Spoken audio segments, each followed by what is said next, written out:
Invitamos entonces a la profesora Esperanza Caro. Bueno, buenas tardes, compañeros, muchas gracias por venir. Yo les voy a contar acerca de un objetivo, y dentro de ese objetivo que he tenido como profesora, les voy a contar como la experiencia que tuve en uno de los proyectos que hemos trabajado. Ese proyecto es un proyecto que fue de la Convocatoria Nacional de Investigación y Creación Artística de la Universidad Nacional de Colombia, del año 2010 al año 2012. Este proyecto digamos que participamos junto con el profesor Ernesto Córdoba de la Facultad de Ingeniería del Laboratorio de Mecatrónica, con la idea de generar un puente entre la arquitectura y el diseño y las ciencias y las tecnologías. Entonces hicimos un proyecto interdisciplinario y comenzamos con el proyecto que yo les voy a contar ahorita. El programa del proyecto es un programa que se llama Arquitectura del Diseño Total y Sostenible, que se convirtió como en un programa de estudio y que tuvo un avance más o menos a partir del año 2011 hasta el 2014, más o menos, de 4 años. Este proyecto se interrumpió por problemas de las horas de dedicación de la profesora que lo lideraba y porque no tenía tiempo para poder administrar el dinero que tenía el proyecto. Entonces el proyecto simplemente, el dinero lo devolví, pero les voy a contar la experiencia que hubo hasta ese momento. Entonces, el proyecto nace de la duda con respecto a la Escuela de Arquitectura y Urbanismo y los enfoques que trabaja en relación con nuestro contexto global, que en este momento pues pertenece o está enmarcado por el cambio climático y por el calentamiento global principalmente. Entonces, yo al principio, para poder sustentar este proyecto, bueno, ahí solo les estoy mostrando un gráfico que muestra las variaciones de la temperatura superficial de la Tierra del año 1000 al año 2100 y la aceleración que ha empezado a suceder desde principios del año 2000 a nuestros días. Eso quiere decir que así como la historia del ser humano ha logrado llegar a suplir una cantidad de necesidades y a ofrecer en ciertos contextos principalmente una mejor calidad de vida y una, que haya oportunidades para más personas, el costo de ese tipo de desarrollo ha empezado a verse por el lado de lo que es nuestro planeta. Entonces nos genera eso un desafío muy grande para poder pensar qué es lo que tenemos que hacer para poder garantizar verdaderamente esa calidad de vida, y es cuando las personas de sostenibilidad o que creen en la sostenibilidad hablan que no podemos seguir ganando nosotros calidad de vida a partir del pago que tienen que hacer los seres humanos futuros por esa confort que nosotros estamos alcanzando. Entonces, creo que aquí nos está mostrando un ambiente que es un ambiente cambiante, un ambiente nuevo y un ambiente que nos invita a vivir, a cambiar las dimensiones, a cambiar las miradas y a cambiar las escalas de lo que nosotros hacemos. La UNESCO al mismo tiempo, desde el año 2004 al 2014, lanzó la meta para la educación para la sostenibilidad en todas las instituciones educativas. En ella habla de algunas características de esta educación que lógicamente va cambiando a medida que las personas son más grandes, desde el momento en que se inicia el programa de la UNESCO, pero entre las cosas o algunos de los elementos que caracterizan esa educación para la sostenibilidad está, por ejemplo, miradas integradoras, etcétera, ser innovadores, construcción de futuros, y el enfoque interdisciplinario y holístico, que es el punto de interés para esta investigación. Lo mismo que considerar tanto la escala local como la global cuando enfoca problemas del desarrollo. Tenemos que entender que todo lo que nosotros hacemos como educadores tiene que ver con el desarrollo. Entonces el proyecto inicia, voy a contar de una manera un poco, menos o un poco alternativa, como, ¿cómo se dice? No muy ortodoxa. Empiezo a explicar este proyecto en función de su funcionamiento y de su existencia. Lo primero que existe en este proyecto es la convocatoria. Entonces, el proyecto tiene, digamos, era un proyecto grande, pero se volvió chiquito y solo se desarrolló la primera fase de la investigación, que era consolidar un taller o un grupo de trabajo interdisciplinario sobre la sostenibilidad y sobre los asientos urbanos. Entonces, a ese programa lo pusimos Arquitectura del Diseño Total y Sostenible, y lo primero que quisimos hacer es crear dentro de la Facultad de Artes, más específicamente dentro de la Escuela de Arquitectura, un espacio en el cual se compartieran los puestos, los asientos de ese salón entre arquitectura y el resto de los estudiantes de la Universidad Nacional. Entonces se hizo la convocatoria para ese curso, que era un curso de libre elección, pero que en sus primeras instancias se abrió como una meta, que ustedes ya la conocen, para poder desde la investigación empezar a hacer el ensayo del curso. Entonces, ¿qué era? Un espacio interdisciplinario sencillamente. Para que existiera, digamos, una garantía de interdisciplinariedad y de algunos elementos diferentes que se desarrollaran allí en el desarrollo de los dispositivos para un hábitat sostenible, que era el objetivo del curso, hicimos una estructura que estaba basada en 3 elementos. Uno, que es la asignatura meta en ese momento, donde estaban los estudiantes de todas las carreras,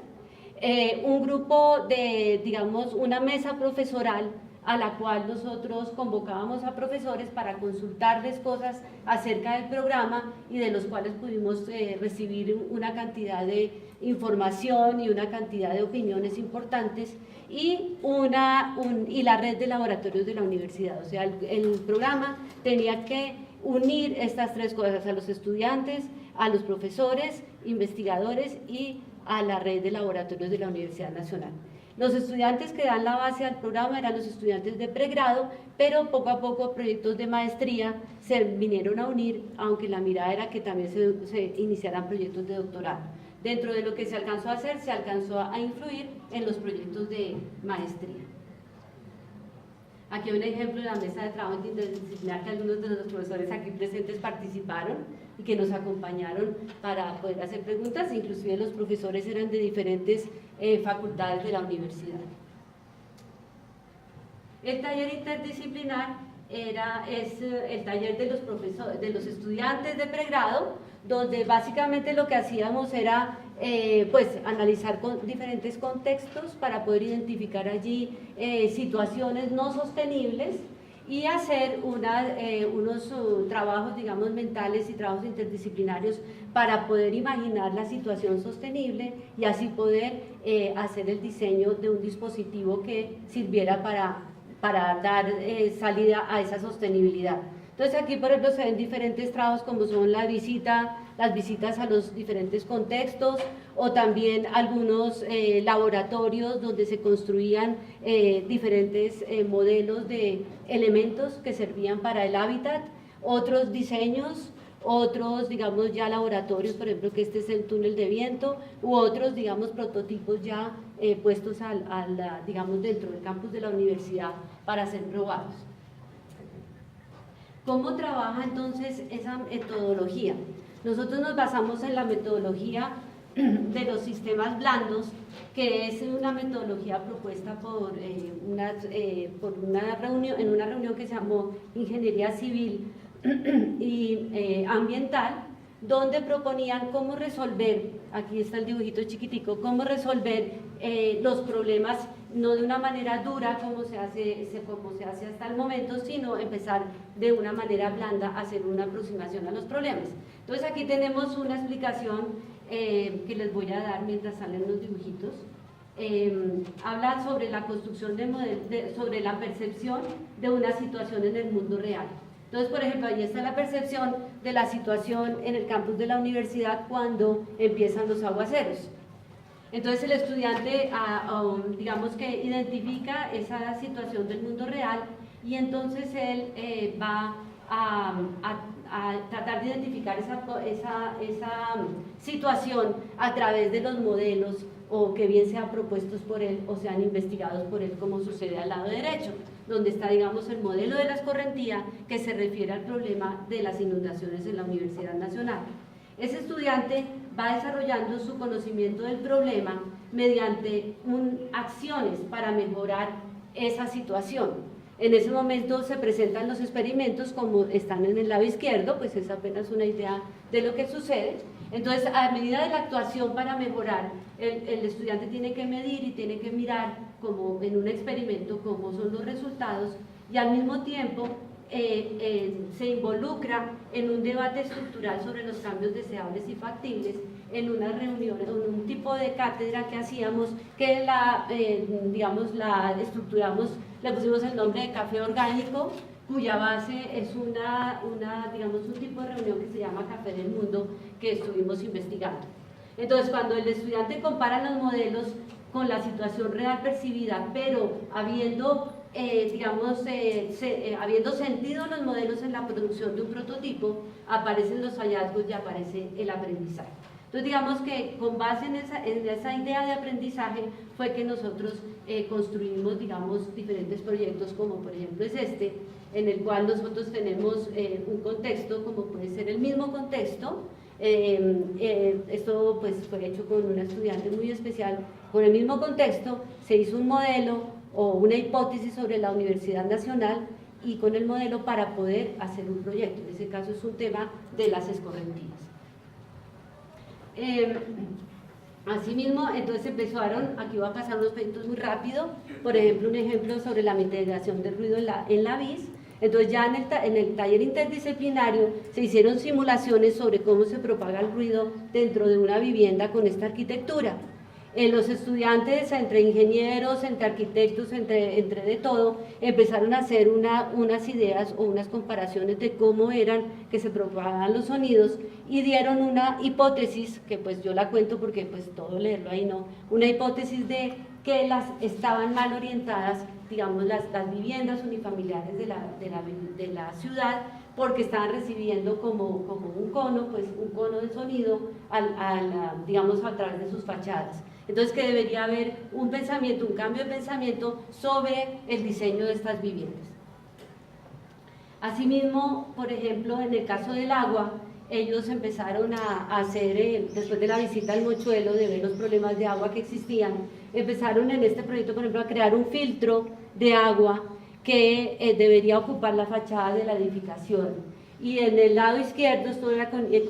estudiantes de diferentes carreras, se hace un modelo en el cual, este es el modelo, en el cual el agua lluvia puede bajar a través de una fachada y ella misma está regando unos elementos que sirven para empezar a tener vida en los edificios.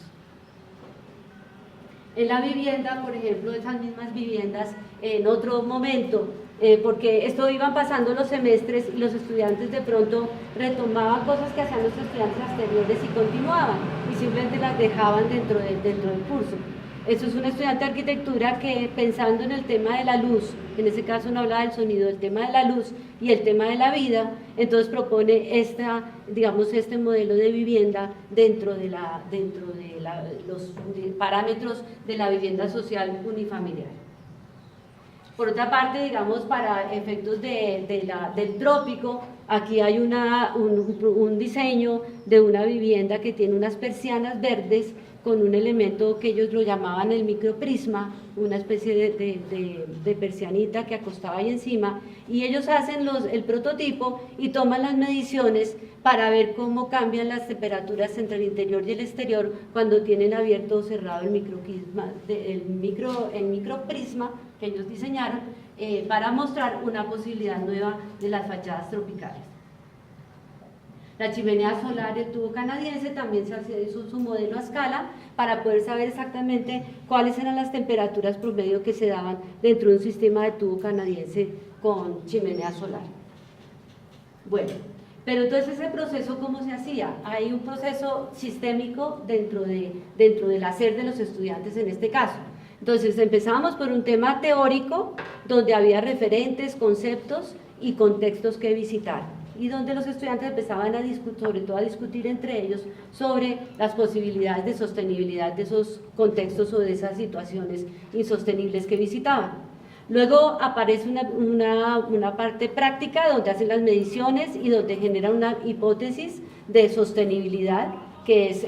no o sí sostenible. Inclusive un estudiante de ingeniería de sistemas que hizo un programita no sí sostenible, que lo llamó Sí Sostenible, para poder, evaluar la sostenibilidad de las propuestas que se daban.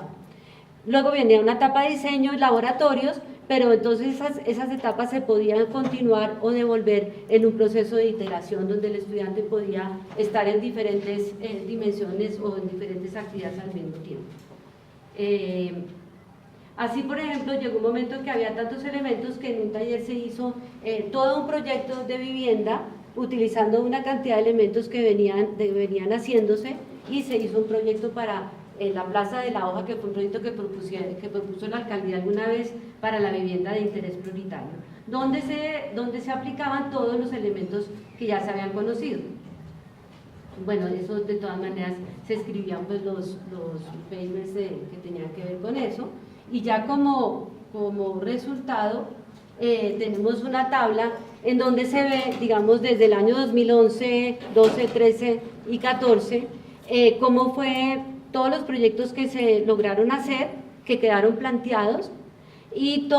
los niveles de desarrollo de los proyectos. Por ejemplo, al principio apenas había referentes, mediciones, llegaban hasta un diseño, pero después ya empezaron a hacer el laboratorio y generar un informe, pero entonces después ya empezaron a escribir un artículo y divulgarlo, y luego más adelante, sobre todo en esta época que fue la época pues mejor, ya llegaron unos estudiantes de posgrado e hicieron sus posgrados en los mismos temas que habían trabajado en la cátedra. Asimismo, pues uno puede ver, digamos, en la cantidad de estudiantes, cuántos estudiantes hubo de arquitectura o de otras carreras, y cómo se repartieron dentro de cada semestre para hacer el mismo programa. Y finalmente, pues la invitación mía es a la arquitectura, sobre todo arquitectura, en donde vemos que el cambio climático es un desafío, pero que puede ser una oportunidad para abordar el verdadero desarrollo sostenible. Entonces aquí vemos arquitectura a la que acechan todos los conocimientos, pero se encierra y no se deja atrapar, y luego ya una arquitectura que entre con un diálogo real de conocimiento con la Universidad Nacional para una nueva arquitectura que se necesita para el momento. Entonces, ese fue le agradezco a todos los estudiantes, le agradezco a los profesores que también nos ayudaron a pensar las cosas, y pues guardo la ilusión de que, aunque tuve que cerrar el proyecto por motivos de la facultad y de sus situaciones de preferencias, entonces pues espero que de pronto este proyecto pueda volver a florecer de una mejor manera. Muchas gracias.